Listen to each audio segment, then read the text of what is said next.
I remember his first practice with Celtics, I thought, well, I'm going to kill this guy today. Because he came in late.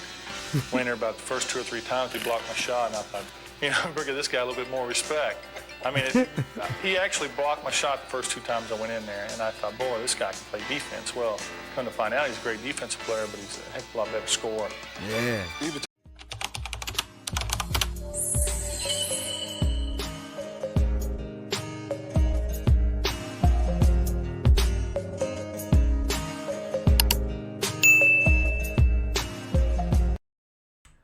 Let's get it. We back. What's up, y'all? We got Kevin McHale reactions going on today. We didn't already do some reactions to Larry Bird. We didn't check out Danny Ainge. We even seen a little bit of Dennis Johnson. If y'all want to see some more of the Boston Celtics back in the day when they was truly legendary, when they had the greatest NBA player of all time on the channel, drop it in the comments. I know I got my TikTok set up right here. If y'all got a TikTok, come follow me on TikTok. I got 21.9 thousand followers. Trying to help me reach 22,000 followers. I really greatly appreciate it. But yeah, before we leave here, I know I drop all type of stuff on here. This video got a lot of views, 1.7 million, almost 2 million. Another one got 1.2. Got Larry Bird videos on here with 500,000 views, and so on and so forth. I got a lot of views, a lot of likes. So check out the channel on TikTok. Follow, like the videos if it's something that you want to watch. We got Kevin McHale here, the complete compilation of Kevin McHale's greatest stories told by NBA players and legends. I'm a big fan of Kevin McHale. After, watching the Larry Bird videos, I feel like he was a huge contribution to Larry Bird's legacy as well. I hope they still good friends. If I didn't say it before, happy belated birthday, Larry Bird. His birthday was on December 6th. But yeah, let's go ahead and get into the video. I don't want to talk y'all heads off. So yeah, let's knock this video out and see what they got to talk about with Kevin McHale. Welcome to the complete collection of Kevin McHale's greatest stories told by NBA players and legends. If you have missed any of the other episodes within the series, there's a playlist link on the top right of your screen and in the description box down below, and if you click on that link you'll find all the episodes within the series. Okay. Comment down below which player you would like to see next, and if you do enjoy these videos, they do take me a long time to edit, so I'd really appreciate all the support. If you do enjoy, please leave a like. Let's aim for 1,000 likes for the next episode. Subscribe if you are new, and hit that notification button so you're notified when a new episode releases. I won't keep you waiting. Without further ado, here's the complete collection of Kevin McHale's greatest stories. His creative imagination, his skill set, his footwork, his touch, his shooting, and then his trash talking. It was just absolutely incredible. I mean, with the footwork, the soft touch around the rim, the hook shot, he had it all in his bag. Hold on. Also, he had long arms. As a matter of fact, if I had his arms, I could shake your hand from sitting in this chair. He grew to be 6'10", and when you put that combination together, it was lethal. Low post plays, step back, 15-foot jump shot. Charles Barkley said he was the toughest guy he ever had to play in the NBA. Now he can shake his hand from over there, though. The great Charles Barkley was once asked, who was the toughest player he ever had to guard? Who was the guy that you knew you were going to have you couldn't wait to face? I will tell you this. I hated Kevin McHale because he's the best player I ever played against. Wow. Yeah, Charles constantly reminds us who was his toughest competition when it comes, and the answer is always Kevin McHale. Kevin McHale's the best player I ever played against. My personal nemesis is Kevin McHale. That's a lot of recognition right there. I'm telling you, you kids just don't know how good Kevin McHale was. Because he's the best player I ever played against. You could not stop him. He was the one guy who was so much bigger than me with his long arms and his great moves. I had a difficult time guarding him. And then on the other end, he was so long. He was so long. It was tough for me to get my shot off if I had to face him up. 6'10" and blessed with arms so long that people often joked he could tie his shoes without bending over. He had every post move in the book. Hey, that is crazy. Hey, funny story. I know we're here for Kevin McHale, but I got to throw a little story in there for y'all. I have been told that same thing before. I'm 5'9" with a 6'3" wingspan. People have told me all the time that I could touch my knees standing up. I could tie my shoes without bending over. I've heard it all. I don't know if y'all ever noticed, but I kind of got the same box shoulders as Kevin McHale. So that may be the reason why I think Kevin McHale is a great power forward, if not one of the best power forwards. But drop some in the comments what y'all think about Kevin McHale. If you're new to the channel, like I asked before, like the videos, subscribe, and turn notification bells on too, y'all. Come on, let's get it. The jump hook, the up and under, the reverse lay-in, the fade away.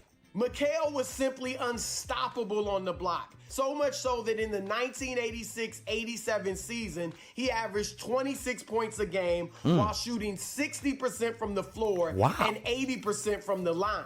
You know how many NBA players have averaged 20 or more points, shot 60% from the floor and 80% from the stripe in the same season? One, Kevin McHale. And on the other end, I had to use every ounce of energy I did to score on him. That guy, when I looked at, because we all look at the schedule, we're like, okay, I can have some fun that night. Better get a good night's sleep that night. I mean, we all say the same thing about different guys, but Kevin McHale is the best player I played against. When we talk about the top power forwards to ever play the game, the same names get mentioned: Duncan, Barkley, Malone, Nowitzki, Garnett. Yeah. But there's one name that's too often left off the list. The name of a guy who routinely gave some of the greatest to ever lace him up: the business. I have no idea why, because he wasn't very athletic, but for some reason, he knew all the little tricks, and he drove me crazy when I played against him. Like he kicked my butt more probably than any player that I played against. Well, you probably wanted Bird to guard you, didn't you? Oh, Larry Bird didn't want any of this. Come on, brother. Hey, he's Larry Legend, but not on the defensive end. You probably didn't want any piece of that off, with his offense, though. That had to be when Charles Barkley was young in the league, because we know Larry Bird had got older. By the time the 1990s hit, Larry Bird was older. Already had went through a bunch of injuries and stuff like that. So when he made that statement, it kind of do make sense, because Charles Barkley came in with the young person's energy. And y'all know how young people is. They got energy for days. So he probably he could just run up and down the court all day and not get tired. Unlike Larry Bird, at this point in time in his career, he had to be real conservative of his energy, and especially on top of him making sure he can last the whole season, because he had back problems and feet problems and so on and so forth. But yeah, shout out Charles Barkley, great player, great legend as well, Hall of Famer, just great. Y'all like some Charles Barkley? Drop some in the comments. We can go do some reactions to Charles Barkley too. But don't forget, Larry Bird is the legend. The Bird show. But yeah, let's get back to the video. He was great. But like I say, in my day, I mean, it was a challenge to play against him. I mean, nobody's going to stop a great player. Yeah. But listen, I'd rather play against him than Kevin McHale. Hey, that's funny comment. But I didn't know that Charles Barkley played with Julius Erving. I just seen Julius Erving standing next to Charles Barkley trying to give him a high five. I didn't know that. I thought Julius Erving would have retired by then. I don't know when Julius Erving had retired. If y'all know when Julius Erving retired, please drop that in the comments. I'm curious. I will go look it up right now, but I'm not going to waste nobody's time. I think this video got a little while to go. Because Kevin was just so much bigger than me with those long arms. And Kevin, to this day, other than Tim Duncan, had the best low post moves of any power forward to ever play the game. Because he was unstoppable offensively, and he gave me nightmares on defense. As I was growing up, when we was playing against the Celtics would come in and, they knew they was going to beat us no matter how we start the game. In Chicago, the Celtics against the Bulls. Kevin McHale, look at this great pass to Robert Parish. McHale himself had 31 points on the night. He said he was so sure that they were going to beat the Bulls, he said he didn't even bring a change of clothes. You couldn't even see that pass how fast he did it. I think he threw it behind his head. See, he did it so fast, I didn't even see it. As I was growing up, when we was playing against the Celtics would come in and, they knew they was going to beat us no matter how we start the game. In Chicago, the Celtics against the Bulls. Kevin McHale, look at this great pass to Robert Parish. McHale himself had 31 points on the night. He said he was so sure that they were going to beat the Bulls, he said he didn't even bring a change of clothes. They just knew we were going to fold and they were going to come back and beat us. You know, Kevin McHale would talk more trash than anybody's ever seen, and Bird as well. But they knew they were going to win. As we go to break, a little trash talking. What did you used to tell people in Game 7 or in closeout games when they were in I don't Boston? even want to hear it. I used to tell them all the time. I said, look, now, when we get done tonight, just shut off the lights. Because you know what? This game's over. I said, when the closeout game, I used to always tell Johnny Lucas, I said, John, you know where the lights are in this place? First time, he said, what for? I said, because, we're getting ready to shut the lights off on this place. So you tell them before the game. I got one of those, right? Closeout game. I'm going up. It's about maybe 5 seconds to go in the game. I go up to shoot. McHale goes, all right, that is your last shot of the season. I hope you make it. Some of the greatest feat ever in NBA history, when you're talking about signature moves, Kevin McHale and the Dream Shake, Hakeem Olajuwon. I think they're the two best. They're two, and I played many years against both of those guys. And Kevin McHale, it got to the point where they were calling him a man of 1,000 moves. Could not guard him one-on-one on the box because he had such great footwork, and he did a great job of feeling the contact. And once he felt you, you were done. If the double team didn't come right away, forget about it. He had too much stuff on the box. But that's what I love about the league is that no matter what level you're on, when you get to this league, first of all, you're going to be happy that the NBA players are fans of you and they encourage you. The players are, and they want you to get better. But you also have to learn. Everything you know, throw that out the window and get better because guys have different moves that can come. Mm-hmm. And they work on them. I tell you, Kevin got this bad reputation as being the black hole and, never passing the ball out. I mean, do you think maybe you guys were a little unfair to him? I mean, maybe you guys were never open. Well, Kevin's philosophy was, why should he pass the ball out when he's shooting 60, 65%? Also, they talk about Kevin intelligence on the court. One thing I like about Kevin, he's a very smart player. He never set a pick. The reason why he didn't set a pick, because the guy that came off him had to pass it inside. So Kevin knew he was going to get a shot. The one thing about Kevin, and I'm sure you guys will attest to this, I have never seen him at all fail when the game was on the line in the clutch. This guy was cool as a cucumber, a stone of granite. Wouldn't you say, Larry? I mean, he never failed. No question about it. Kevin was so calm. You always hear Kevin talking about after the game, he forgets about that game. He goes with his family, which he does. And, that game's history. Let's get on the next game. But in game 2 in 1984, we lost the first game. Gerald steals the ball. There's about 20 seconds to go in the game, and Kevin's at the free throw line. We're down by 2, and he's so calm. And I just couldn't believe what happened after that. Let's go to it. Let's go to the videotape.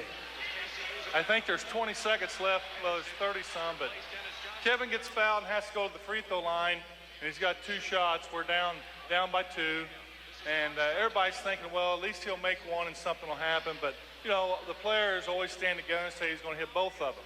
So here he is. He's getting ready to go line. You can tell right now that he's a little shook up about it because he's looking at somebody else to see if the referee's going to put them on the line. So he walks over to their bench, gets his towel. He looks real calm at this point. He walks to the free throw line, and he's talking. He's having a good time. He knows we're down by 2 points, and this is probably the biggest game of all of our lives.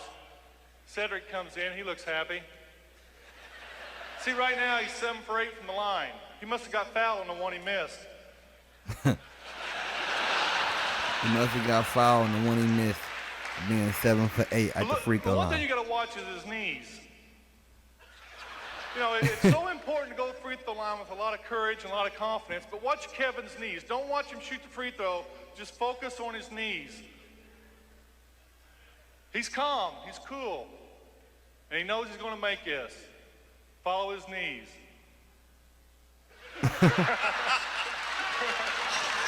He must have been nervous. Kevin, you was nervous? Yeah, he ran to the bench. Yeah, he was nervous. That was bad. Those guys love that, man. I tell you what, Casey, here's my buddy Casey. We're playing the next year, and all of a sudden we're having a film session. Casey goes, I got to show you guys something. He played that about 30 times. I said, come on, man, Casey, you're killing me. Gerald, I was talking with Gerald earlier. Danny He Ainge mentioned that he wanted me to say thanks for making him famous. If you hadn't missed those 2 free throws in '84, that still wouldn't have mattered.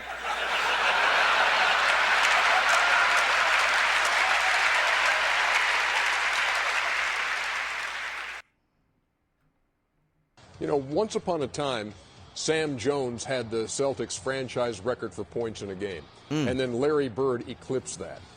And then Kevin McHale actually eclipsed Larry Bird's franchise scoring record. Kevin McHale, before he had the 56, did you look at him as a guy who could absolutely dominate a game? Or was he a guy that was really good, but really you can't count on him to get you a 50-point ball game? 3-on-2. Kevin got it. McHale's got 2. No, yes. All right spot. 2. Wow. Too, wasn't it? Man, they missed. Short. Was what got him here. Oh, he dropped that on Bill Laimbeer. And he 2 tight. McHale to McHale. Got it. Yeah, Bill Laimbeer couldn't guard Kevin McHale for sure. Shout out to number 32. 54 for McHale. And Kevin McHale's coming out. Towards the end of the game, Larry came up to me and said, I said, I'm going to come out. It was 1.5 or 2 minutes ago in the game. Larry said, were you crazy? I said, no, I'm had enough, man. We're ahead. And he goes, if I get that hot, I'm not stopping. Well, 9 days later, he got that hot. I said, you stopping? He said, no, I'm not stopping. You were playing the Hawks, and it was one of those times they were playing some home games down in New Orleans. Yep. And I mean, everybody was entertained by this. Even That's the guys on the guys on the Atlanta bench. They got fined for that, I heard. Yeah. Watch this. Watch the reactions on the Atlanta bench. You see Scotty Hastings with them. Yeah, when you get watch Cliff Levingston over here. I think this is Cliff. Yeah, right there. He told me. Right there, he looked at me and said, "I told you I wasn't stopping." You know, Cedric Maxwell had been playing a lot. Kevin obviously moved into that starting position. Yeah, Kevin McHale was saying, I was right in this corner, and I'm looking at him score. You know, I guess it was a time when I got hurt, and I saw him score 56 points, and I'm thinking, I need a new damn address right now. It don't look like I'm going to be playing no more.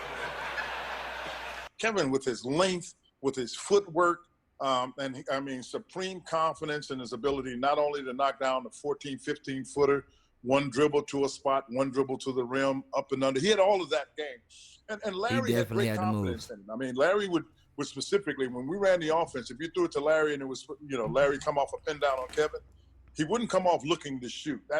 Brian, that's an indication that if you got a guy that's in position to score, you throw him the ball. And that's what Larry did with him. So we knew he was capable of scoring. I didn't see the 56 points coming. I will not tell that to you. Playing, when you've got a guy that you've got your number one player has confidence in, then you got a guy that could play. Kevin McHale is a Hall of Fame player. Compare him to a guy nowadays. It feels like his style of play is like a lost art form now.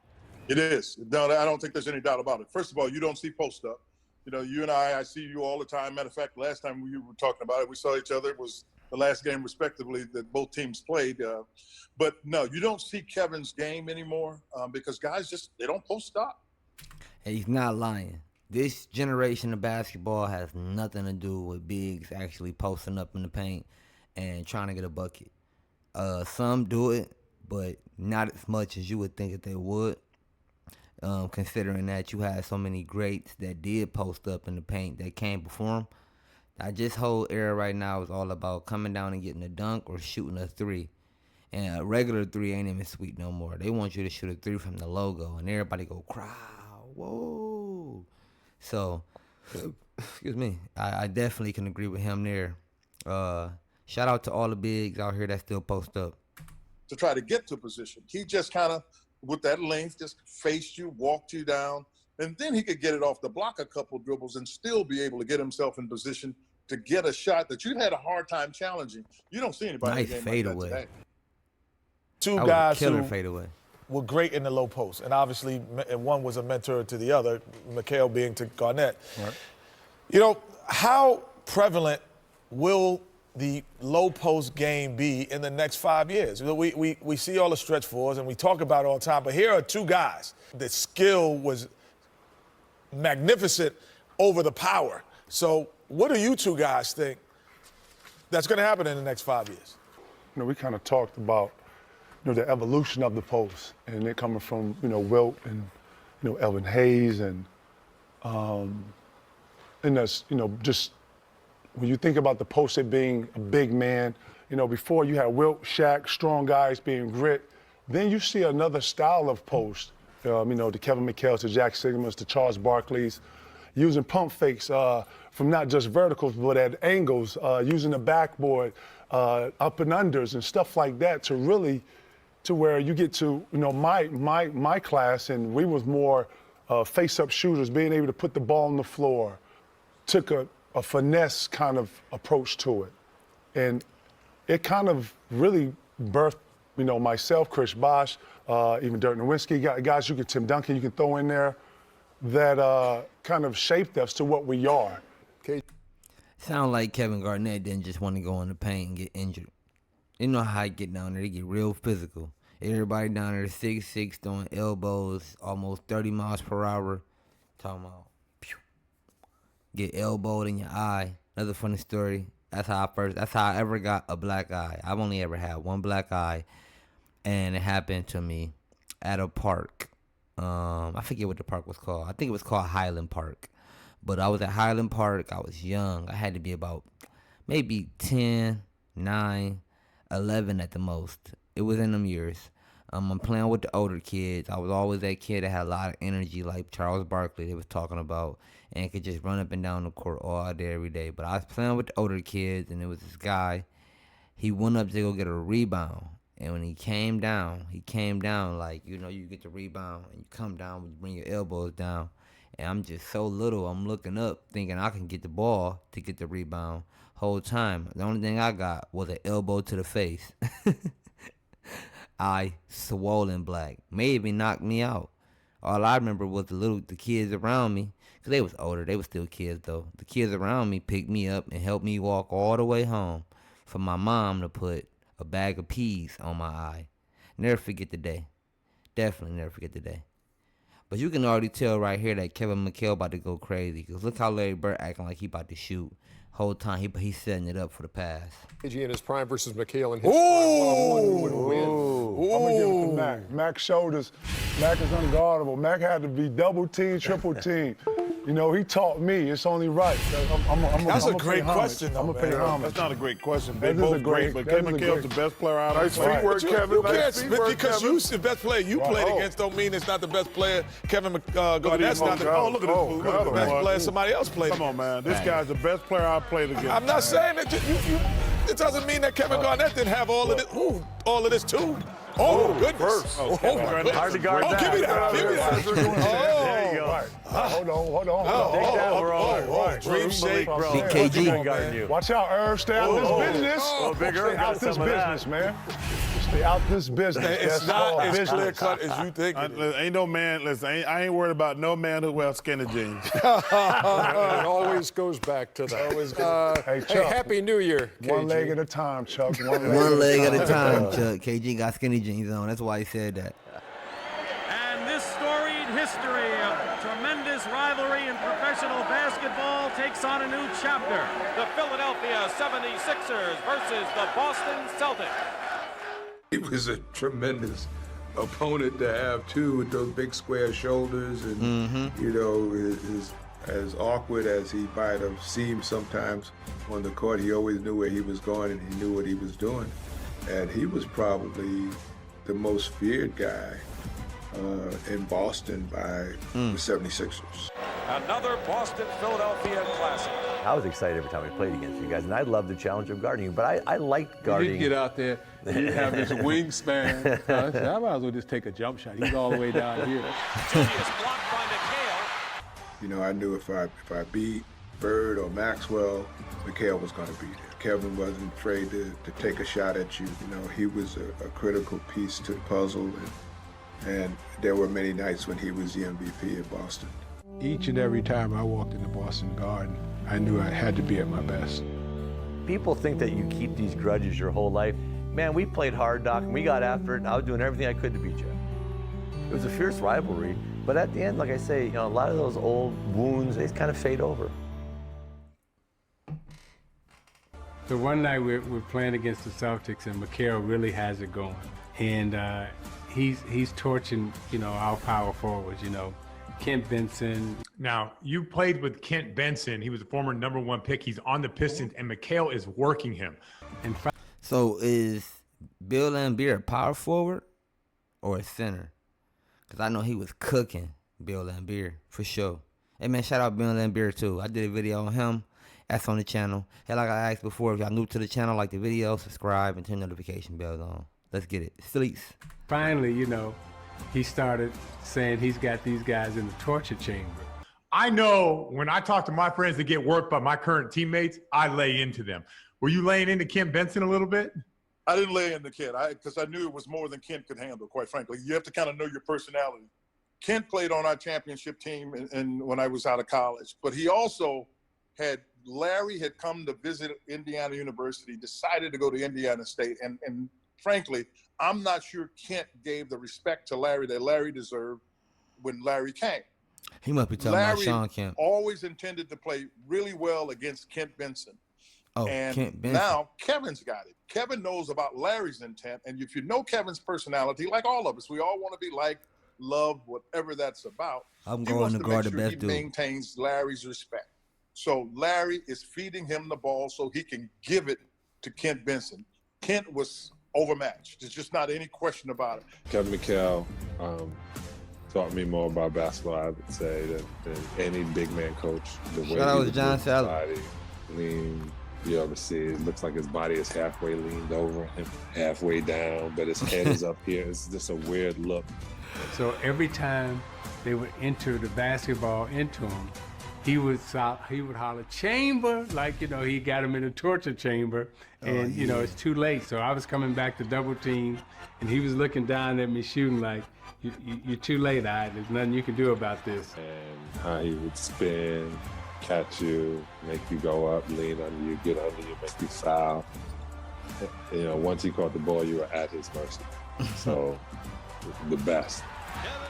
Kent was a guy that probably was more of a shooting center than he was playing power forward. At any rate, Kevin went to work on him, and there wasn't a thing Kent could do about it. And I don't tease Kent about that. I think he got enough that day. He doesn't need any more teasing about that.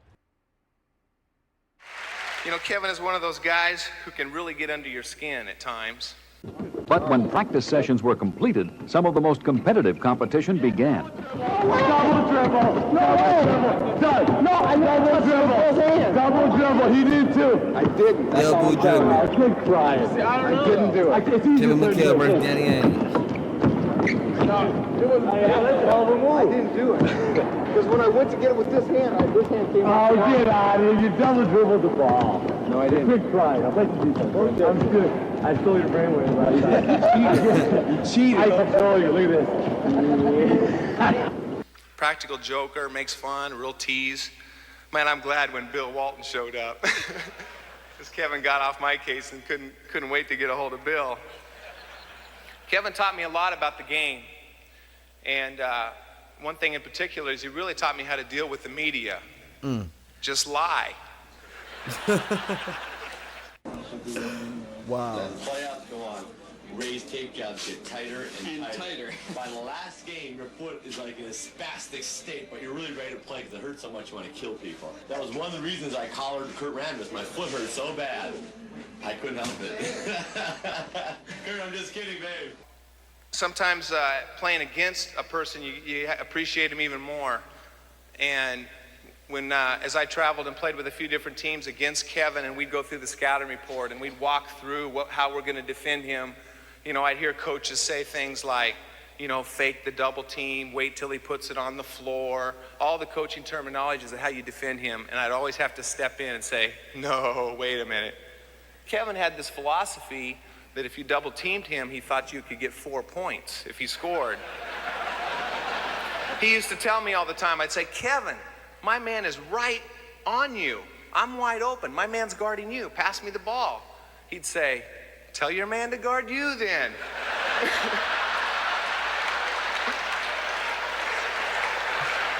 And I'd go up to him, I'd say, Kevin, mine and DJ's man are both on you. He'd say, then I should get 6 points for scoring that. He had a great perspective on the game. And I think that all the players that played with him really learned from him to have fun, to compete when it was time to compete. and to deal with adversities.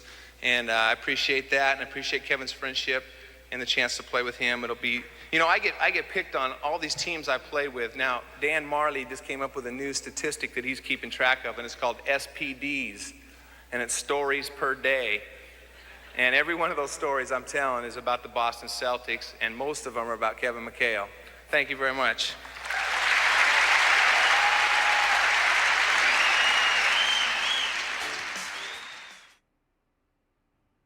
I was so lucky to have teammates that I really enjoyed.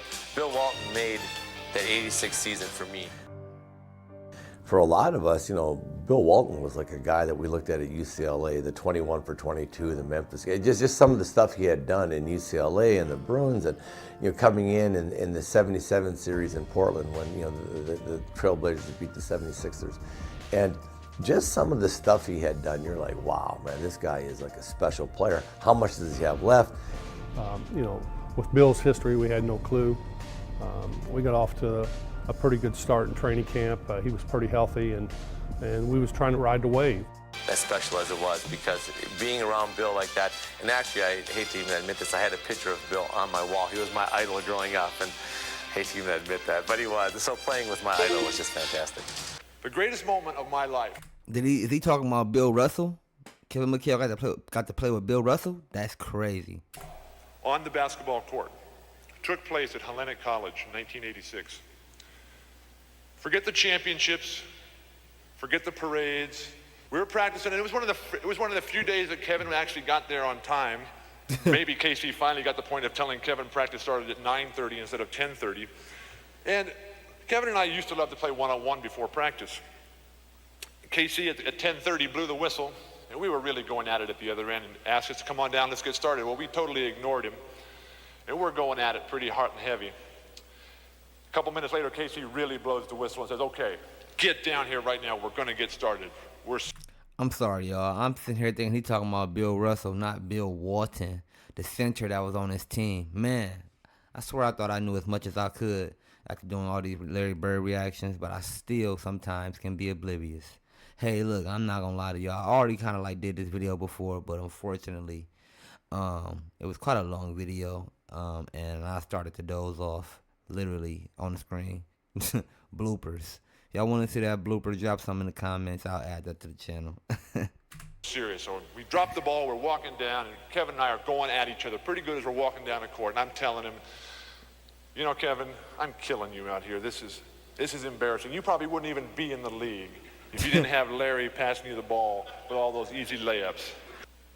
Casey said, okay, I've had enough of this. I've listened to you guys moan and complain and whine and boast all season. Let's settle this right now. We got the whole team here. Red's here. Red was over there smoking his cigar. Shout out Red Orback. But that day, Kevin and I, we decided to have DJ be the ref. Bill's talking trash again. You know, Bill's telling me that. Oh, and by the way, that game of one-on-one we had, DJ was the worst referee you've ever seen in your life. He was killing me. I shot for outs. I made it. And I went on and proceeded to kick Kevin McHale's ass all over the court. And beat him that day. Everything I did, he called traveling. I mean, DJ was killing me that day. And Bill did win the game of one-on-one, but it was under protest to this day. After I hit the game winner in Kevin's face that day and DJ waved it off, called off the jam and said, that's it, Bill's the winner, I took the ball out of the net and tossed it to Casey. I said, Casey, practice is over. We're heading to the bar. It's on me. Casey said, right on, let's go. That's enough. Can't turn down free drinks. Glenn Ordway talked about my induction into the Hall of Fame. I got thousands of phone calls from around the country, so many of them from the Celtics, the management, the players and all. None meant more to me than the phone call from Kevin McHale. Called me up and he said, Bill, congratulations, but you know, you never would have made it to the Hall of Fame if you hadn't beaten me that day at Hellenic College. And I said to Kevin, if I couldn't beat you, I don't belong in the Hall of Fame. That's how me and my friends talk to each other. I know we all got them friends that we like to trash talk all day, every day, especially in sports. If you a basketball player, you ever play basketball, you know you got your bud that's going to talk your ear off. And they going to speak up for whatever they think they can do on the basketball court, but they can't keep up with you. Me personally, I got a lot of those friends. Kevin McHale. I remember his first practice with the Celtics. I thought, well, I'm going to kill this guy today because he came in late. Went in there about the first 2 or 3 times. He blocked my shot, and I thought, I'm going to give this guy a little bit more respect. I mean, he actually blocked my shot the first 2 times I went in there, and I thought, boy, this guy can play defense. Well, come to find out, he's a great defensive player, but he's a heck of a lot better scorer. Yeah. He's the type of guy that you find yourself watching him. What is he going to do next? Because he, like I said, he has so many moves around the basket, and then you got to realize Kevin McHale didn't believe in passing the ball back out once he got it. So he's doing these unbelievable moves over 2 and 3 people. I don't think you can sum up in any amount of time what it's like being a Celtic. I suppose just an immense pride, willingness to do whatever it takes to win, playing hurt, playing when you didn't feel like it, and playing for the best organization that there's ever been. I mean, it's just, Larry said it best. I think he said if you didn't play for the Celtics, I'm not sure you ever played basketball.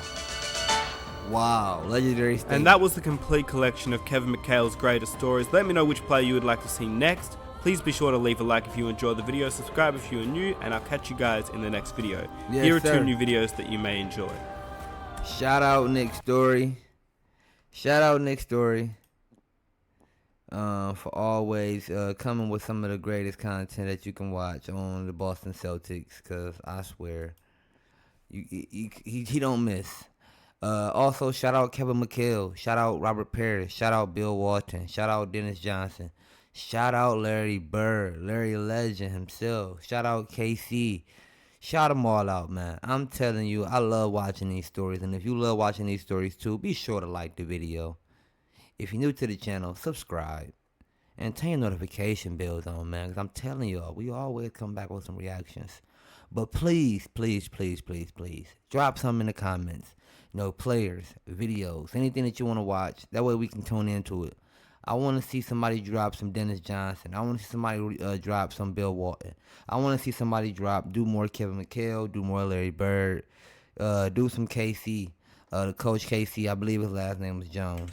Drop it in the comments. Before we get up out of here, I do want to do a quick search real quick on where Kevin McHale is from. Because everybody does not know. Actually, I did that wrong. I'm sorry. Where is Kevin McHale from? I already typed it in because I told y'all I did this video yesterday. Let y'all know, Kevin McHale was born in December of 1957. Shout out to Kevin McHale. Actually, he was born December 19th. What is today? Happy early birthday, Kevin McHale. He was born in Minnesota, Hibbing, Minnesota. 6'10", 210 pounds, and he wore on him like he was Superman, didn't he? I got another video on my channel, some of his best highlights. Be sure to check that out. But hey, ain't it crazy? Larry Bird was born December 6th. Kevin McHale was born 13 days later on December 19th. Kevin McHale is currently, I believe, 66 years old. Just look at the guy, man. Look at him right over here. Great player, great player. Can't take none of the greatness away from him. If you like Kevin McHale, drop a like for the video. Thank you for everybody coming and watching. And be sure, like I said, like the video, subscribe, and turn notification bells on. But I gotta use the bathroom like a racing horse. So peace, silly butts. We out.